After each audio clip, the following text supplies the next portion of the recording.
God's sovereignty in the death of His Son, Jesus Christ. And the verse can be found in Acts chapter 2, verse 23. Ito pong verse na ito, kapag tayo ay nagkakaroon ng encounter na magda-doubt tayo sa mga sovereignty of God, pag tiningnan natin ito, we can be sure that we will be able to recover. Because the Bible says, Him, the Lord Jesus Christ, being delivered by the determinate counsel and foreknowledge of God, ye have taken, and by wicked hands have crucified and slain. Him, the Lord Jesus Christ, being delivered by the determinate counsel and foreknowledge of God. Makita po natin that the Lord Jesus Christ was delivered. And so, how did that happen? Na merong delivery. Hindi natin makikita yan na parang galing sa langit ang Panginoon ready to be sacrificed. Na isang buong taong malaki na. Kung sa madali ang salita, sa madali ang intindihan na literal, yun siguro ang maiisip ng mga tao. That the Lord Jesus Christ will be delivered, or the Son of God will be delivered from heaven, going down, and then He is already ready to be sacrificed. But the Bible says, in conjunction with this verse, God so loved the world that He gave His only begotten Son, that whosoever believeth in Him should not perish, but have everlasting life. Ibig sabihin, the Lord Jesus Christ was the Son of God, and it was God's will to give His only begotten Son. And in that giving of this only begotten Son, this was the manner. He was delivered by determinate counsel and foreknowledge of God. Walang pagdadoubt, walang iba pang alternative na ipinag-isipan ng Panginoong Diyos. Wala nang iba pang option A, option B. Walang try. No, He will try to save. No. It was the only way to save the lost. It was the only way to save sinners. And that is by the crucifixion and the slaying of the Lord Jesus Christ, the Son of God. At pag inisip po natin ito, ay napaka kamangha-mangha ang pamamaraan na ito. Kung tayo po, ang ating mga anak, hindi natin gagawain na isasakripisyo natin para sa buhay ng ibang tao. Kahit na willing pa yung ating anak, ay hindi tayo papayag. Kahit sabihin pa, hindi, hayaan mo ako, Papa. Handa ako sa anuman na mangyari. Pero gusto kong gagawin kong sacrifice para sa aking kaibigan. Ikaw bilang ama, sasabihin mo, hindi ako papayag. Subalit, ito ay kasunduan. This is what is called the covenant of grace. This is the agreement. Covenant means agreement between the Father and the Son from eternity. Na there will be a sacrifice. And this sacrifice will be by crucifixion. And that is by decree. Pero, hanggang dun lamang ang pagkakaroon ng determinasyon ng ating Panginoong Diyos at ng anak ng Diyos. There is what we call determinate counsel. Ibig sabihin, wala silang ibang kinausap. Hindi sila nagkonsulta sa mga anghel. Hindi sila nagkonsulta sa mga tao kasi wala pang anghel at tao nung ginawa itong predetermination na ito. At ito po ay by foreknowledge. Ibig sabihin, buong kaalaman at buong kagustuhan. Hindi ito napilitan lamang. Sige na nga, wala nang ibang pamamaraan, kundi yan. Wala na bang iba? Isip pa tayo. Kung wala na, sige, yan na lang. Hindi po ganon. It was by firm determination. It was by counsel. Ibig sabihin, iyan ang gusto ng Panginoon at walang makakabali. It was by foreknowledge. And God knows all the things that will happen, all the things that will unfold, all the hurt that will be given to the Son. Kaya nga, nung unang panahon na palapit na ang sacrifice ng ating Panginoong Hesus, ay meron pa siyang prayer. Father, if thou wilt, thou can do all things. If thou wilt, you will let this cup pass from me. Nevertheless, not my will, but thine be done. So tanggap ng anak bilang tao, kaya siya dumaan sa ganung pag-struggle para ipakita niya na tunay siyang tao. Hindi siya nagkunyaring tao lang. Siya ay talagang nagkaroon ng pakiramdam ng tao. Siya ay totoong nagkaroon ng sakit.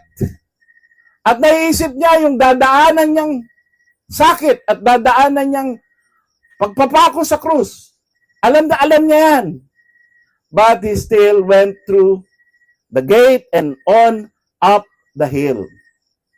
To illustrate, let me call Brother June and let him sit down here. Let me call the crown, the bearer of the sacrifice tools. Dito.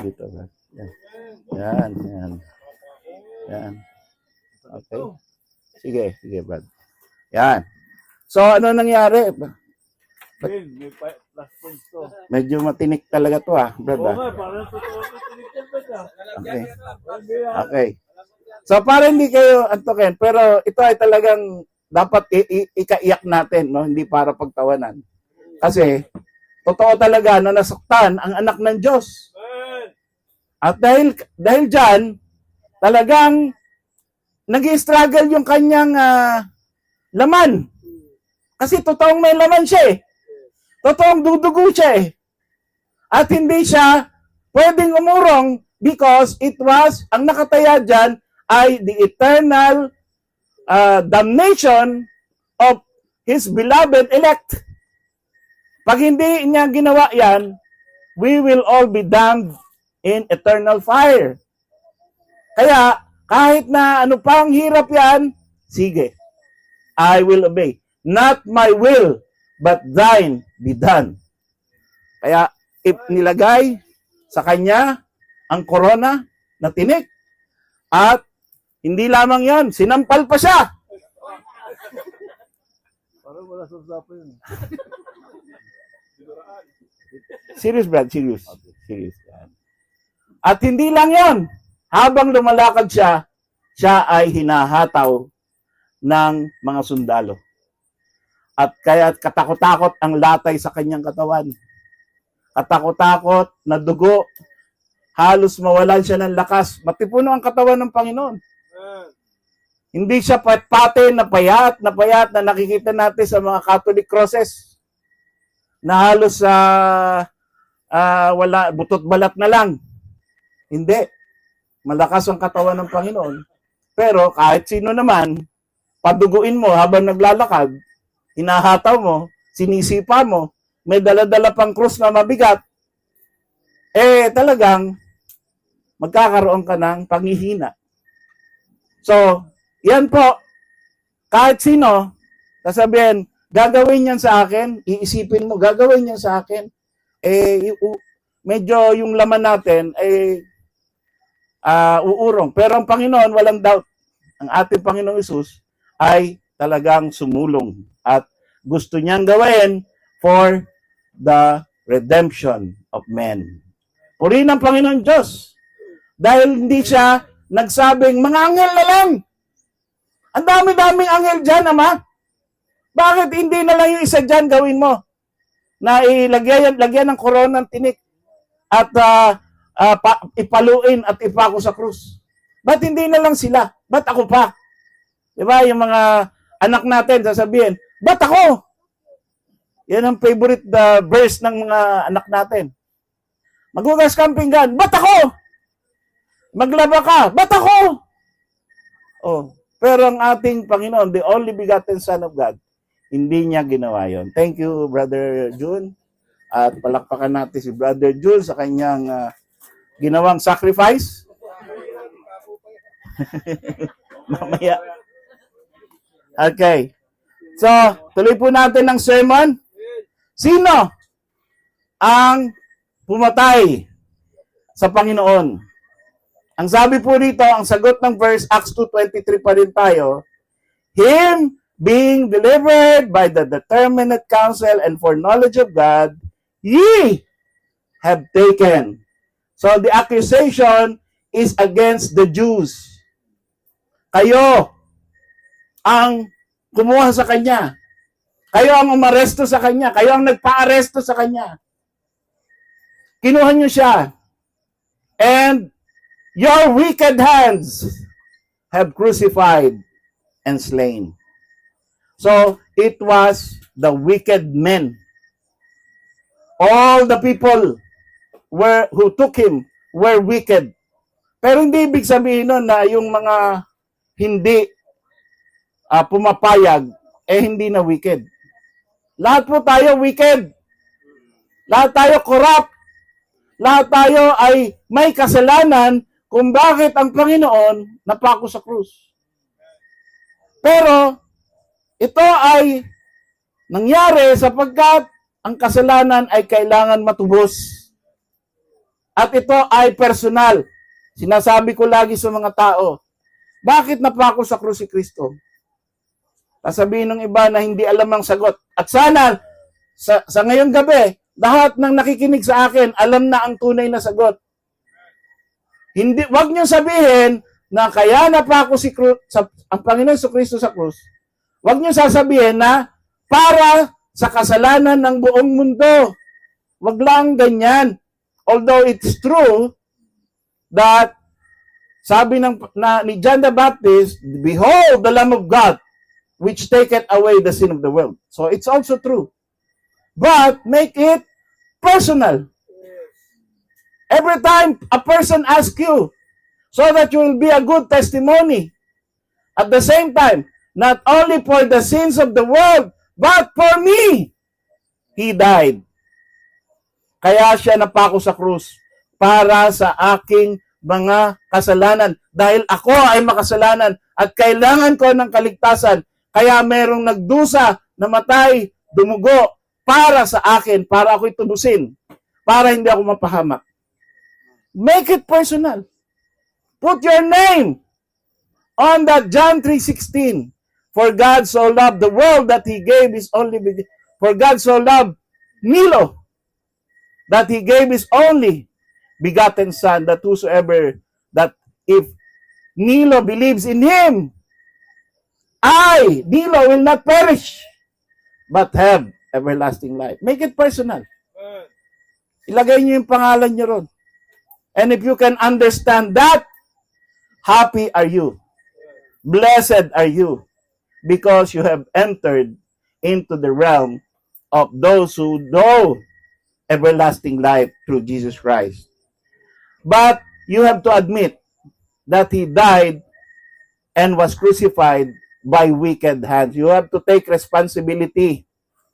Kahit plano na ng Diyos yan, kahit yan ay before eternity, nakaluto na yan, nakakasa na yan, kailangan pa rin dumaan sa proseso ng kapanganakan, dumaan pa rin sa proseso ng paglaki, at pagdating ng panahon, ay aarestuhin siya, hahatawin siya, at ipapako siya sa krus. Kailangan pa rin dumaan dun. Hindi pwedeng shortcut. Hindi pwedeng walang sacrifice. Walang pain. Walang suffering. That is the cost of our redemption. Hindi rin pwede na dumaan siya na drama lang. Isipin natin to. No? Hindi po drama lang ang pagpapako sa krus. Hindi po yan sinakulo. Tunay po yan. Tunay na galit yung mga tao. Ipako sa krus yan. Ibigay mo sa amin si Barabas. Ipako yan sa krus si Kristo na yan. Anong ginawa ni Kristo? Para to deserve that kind of hatred. He only healed the sick. He only had compassion. He raised the dead. He only had fed the poor people who have nothing to eat. Pagkatapos, ang sukli ng tao, crucify him. So what kind of people are we? We are wicked people. Kasali tayo doon. And yung wickedness in the hearts of men ay galing sa puso ng tao. They were responsible. The sin that made the Lord Jesus Christ crucified on the cross, it is not from the heart of God, but from the hearts of men. Dapat intindihin po natin yan. Although predeterminate counsel yan, although foreknown yan, yung hatred, hindi galing sa puso ng Diyos yun. God cannot hate His Son. God loved the Son. And the Son loves the Father. Hindi pwedeng magkaroon ng hatred between the Father and the Son. So, saan galing yung hatred? Bakit napako sa krus ang Panginoon? Sa mga tao. Sa mga makasalanan na kagaya natin. Doon galing ang hatred. At ito ay makikita pa natin sa ibang verse, kamangha-mangha. Tingnan natin sa 1 Corinthians 2, 7 to 8. If you have your Bibles, you look at it and enjoy the other verses that talks about the same thing. Akala natin, o iniisip natin, Acts chapter 2:23 lamang ang nagdi-deal sa topic na ito, that the Lord Jesus Christ was crucified and slain by the determinate counsel and foreknowledge of God. It was also talked about in 1 Corinthians 2, 7 to 8. The Bible says, but we speak the wisdom of God in a mystery. So, ito po, ang pagpapako sa krus ng anak ng Diyos ay isang hiwaga. Even the hidden wisdom, which God ordained before the world unto our glory. Sipin mo, before the worlds were made, before time began, God already wanted to glorify us, His people, His elect. Nasa plano na ng Diyos. Nasa isip na ng Diyos ang pangalan mo, kung sino ka man naligtas ngayon. Unto our glory.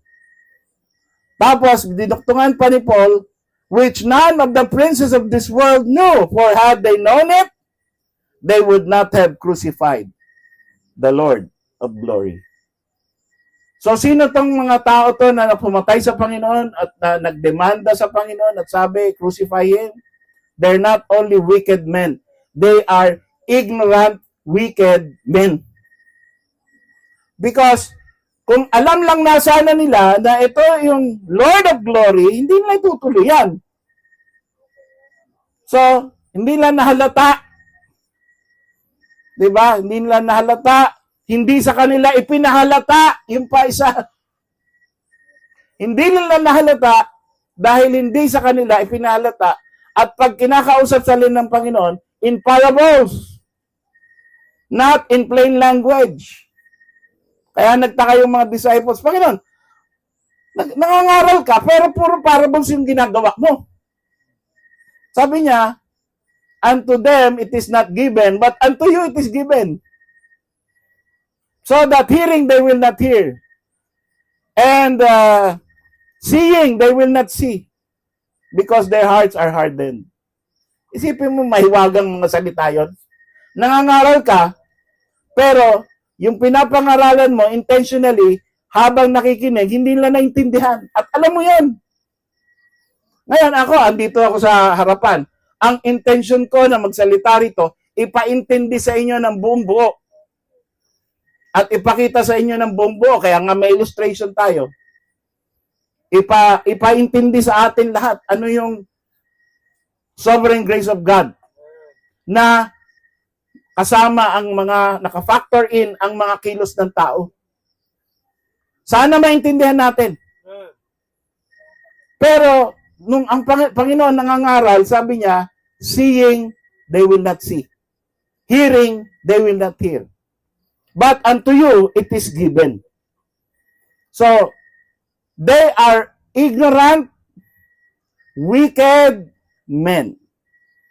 Ano nangyari dito sa wicked men na ito? Na ignorant, wicked men. Tingnan natin yung Acts 3:17-18. Acts 3:17-18. The Bible says, "And now, brethren, I wot that through ignorance you did it." I wot means I understand.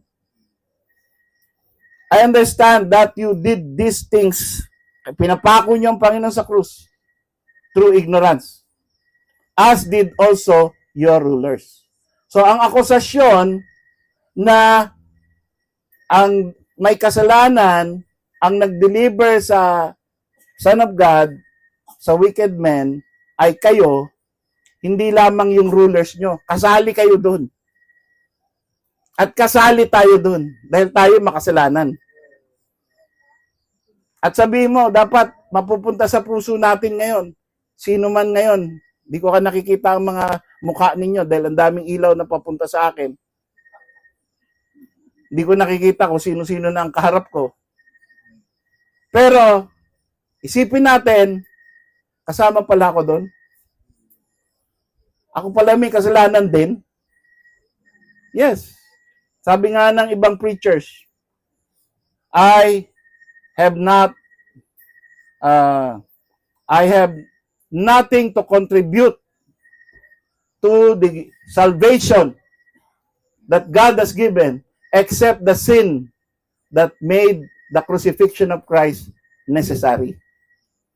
Yun lang ang contribution natin sa redemption plan. Yung kasalanan natin. Wala tayong ibang contribution, suggestion, comments. Wala. Yung kasalanan mo, yun ang ambag mo. Kaya natuloy at nagkaroon ng plan of redemption. It was predetermined at sinabi, I wot that through ignorance you did it, as did also your rulers, but those things which God had before showed by the mouth of all his prophets, that Christ should suffer, he hath so fulfilled. Tingnan natin to, pag-isipan natin to. 400 years before Christ came to earth, 400 years before he was born, there were already prophecies that a Messiah will be born. Behold, the virgin shall conceive and bear a son. Behold, I show you a sign. This shall be a sign, a virgin shall conceive. And his name shall be called Wonderful Counselor, the Mighty God. There is Isaiah 53, the suffering Messiah. And it says, he was despised and rejected of men, a man of sorrows and acquainted with grief. So, prophesied na yan, 400 taon bago dumating at ipinanganak si Kristo. At inaasahan na yan dahil binabasa araw-araw yan ng mga priests, ng mga rulers, ng mga Jews. Kabisado nila yung mga verses na yan. So, inaasahan nila yan, iniintindi nila yan, pinag-aaralan nila yan. Pero nung dumating mismo, ang Son of God, ang Messiah, sila pa rin, yung mga aral, yung mga may hawak ng scriptures, sila pa rin ang responsible para sa pagpapako sa krus nung iniintay nilang Misaya. What is that? Di ba parang ikaw, pag hinula sa'yo, Brad, pagkatapos ng camp, ikaw ay maaaksidente. Anong gagawin mo? Baka hindi ka na umalis ng camp. No? Pagkatapos ng camp, habang umuuwi, ikaw ay maaaksidente. Gagawin mo lahat ng pag-iingat. Gagawin mo lahat ng whatever it takes para hindi matuloy yung hula sa'yo. No? Kagaya ng sinasabi ng nanay ko, ang hula daw sa akin, ako ay mamamatay sa aksidente sa kotse. So, ingat kayo yung mga umaangka sa akin kung naniniwala kayo sa hula. Okay? Pero hindi naman totoo yung hula. Hula yun. Manghuhula nga lang yun eh. Oh. Kaya, ito ang hula nga inaasahan ng lahat dahil totoo, napatunayan ni Isaiah na siya ay totoong propeta. Sabi niya, sabi ng Acts 3, kayo ay ignorante sa mga hula. Pinakita na nga ng bibig ng mga propeta that Christ should suffer. Pero kayo pa rin ang instrumento para matupad ang hula. Isipin mo yun. Ikaw ang instrumento para matupad ang hula na pinag-aaralan mo from maliit ka pa lang hanggang sa lumaki ka, yun ang laman ng isip mo, yun ang pinakaiintay mo, tapos ikaw pa rin ang gumanap doon sa maling mangyayari. Acts 13:27 says, for they that dwell at Jerusalem, Acts 13:27, they that dwell in Jerusalem and their rulers, because they knew him not, nor yet the voices of the prophets, which are read every Sabbath day. Every Sabbath day, mga kapatid. Weekly, ibig sabihin yan. Every time na may meeting, ang mga scripture readers, ipinapaliwanag. Merong Messiah darating, siya ay Savior of Israel, siya ay will suffer. Pagkatapos, nung dumating na mismo, sila pa rin yung instrumento. Bakit nangyari yun? So, what can we say about these things? We can only say, God rules the world. God rules the world and all the things that are therein. God rules the circumstances. God controls everything. Pati yung iniiwasan mo at ayaw mong mangyari, pinaghahandaan mo para hindi mangyari, ay mangyayari kung yan ang kalooban ng Diyos. Pati yung mga bagay na masama para sa iyong kaluluwa, ay responsible ka. Na kung kasalanan yan, responsible ka para hindi ka magkasala. So doon, ikaw ay hindi bibigyan ng judgment ng Panginoon. Pero yung iniwasan mo, mangyayari pa din. Kaya lang, yung puso mo, kung ikaw ay hindi kasali doon sa mga nangyari na hindi mo gusto, then you are absolved from the ignorance because you maintain. Kagaya ng nangyari, di ba, when they crucified the Son of God, sino yung mga hindi kasali? Although they are also sinners. Sino yung hindi sumigaw ng crucify Him? The disciples. Bakit? Kasi binigyan na sila ng justification ng Panginoon. Ibinukod na sila ng Panginoon. They sanctified. Sabi ng Panginoon, Father, sanctify them through thy truth. Thy word is truth. So, meron ng nabukod ng mga tao na hindi sumigaw na ipako yan sa krus. Naingatan na sila ni Kristo. Kaya it's possible na ang buong mundong ito ay pumupunta sa kapahamakan, kahit na alam na nila na yan ay prophesied na, kagaya ng rapture, kagaya ng Armageddon, ang dami ng pumasok na yan sa UN. Alam na ng banking system yan, yang lahat ng mark of the beast method, alam na yan ng banking system. Pero tinutuloy pa rin nila. Pero tayo na sanctified, tayo na ligtas, ay syempre, dapat di na tayo sasali ron. Dahil alam na natin. Kaya sabi nga ng Panginoon, this thing should not overtake you as a thief in the night. Because you have already been warned. So, kailan ba to nangyari? Kailan ba to pinlano? Makikita po natin dito that the Lord Jesus Christ was the Lamb slain from the foundation of the world. Revelation 13:8. He was from the foundation. Kailan ba yung foundation of the world? In the beginning. When God created the heaven and the earth. At that time, the Lord Jesus Christ was the Lamb slain. He was already scheduled. He was already going, he knows already the Father's will that He's going to die for sinners. So yan po mga kapatid, ang hiwaga ng pag-iisip ng ating Panginoong Diyos. Intindihin po natin, gawin nating assignment, huwag tayong ma-offend sa doctrine of grace.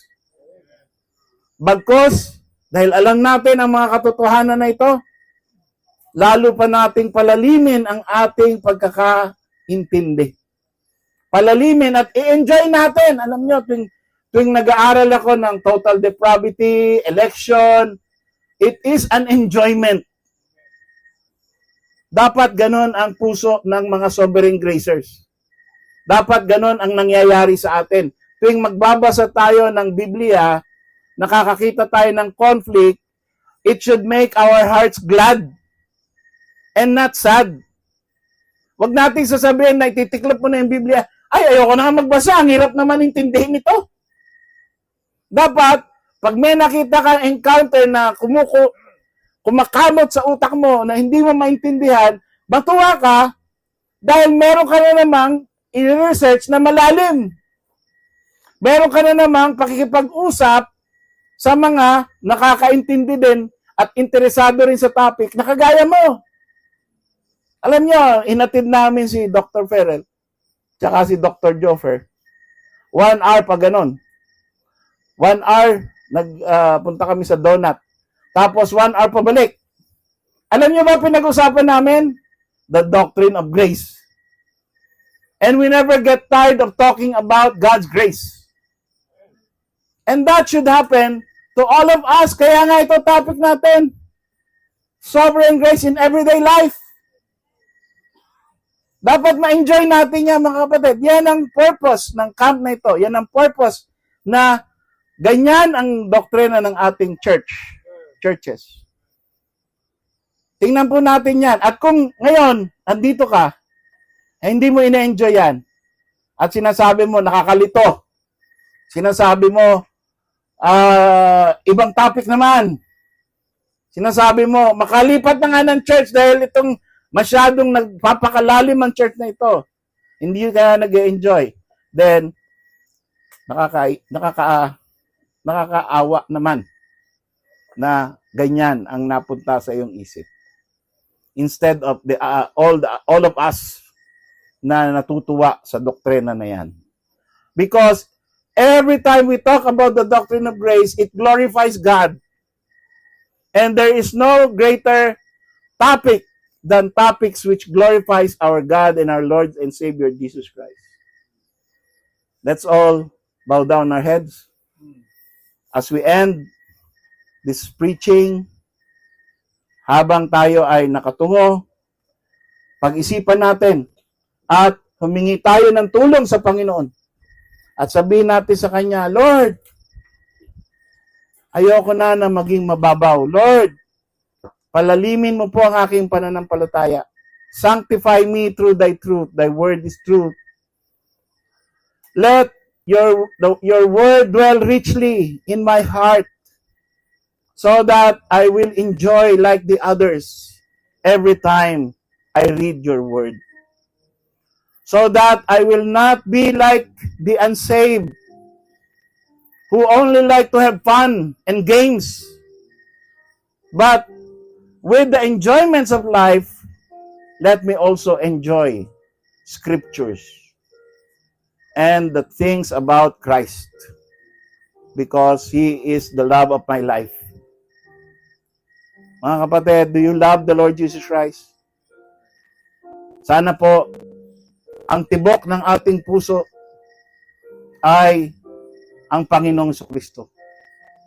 Hindi mas mataas pa sa pera, mas mataas pa sa negosyo, mas mataas pa sa laro, mas mataas pa sa pag-ibig natin sa buhay, sa kapwa-tao. Pinakamataas na pag-ibig, pinakamataas na papuri, ang pagmamahal kay Kristo Jesus, na minamahal man siya ng Ama, subalit isinakripisyo niya siya dahil mahal niya rin ang sanlibutan. Mahal niya ikaw at ako. Kaya hindi siya umurong sa gagawain niyang kamatayan. Tinuloy niya for you and me. Purihin natin ang Panginoong Jesucristo. Sabihin mo lagi, araw-araw, Lord, thank you, Lord, for salvation. Thank you, Lord, I will not go to hell. Thank you, Lord, that I will be in heaven with you. Thank you, Lord, for that assurance of salvation. Thank you, Lord, for dying for me. Although it's difficult, yet I will not die because you already died. Thank you, Lord. So, mga kapatid, let this night be a night of reflection na tayo merong nagmalasakit para sa ating kaluluwa. At siya ay buhay. At siya ay still caring for you even today. Habang siya ay nabubuhay kasama ng Ama, ay nagkakaroon pa rin siya ng pag-iisip. Iniisip ka niya. At pinapanalangin ka niya. At concerned siya para sa buhay mo. He loves you. And I hope every one of us loves Him.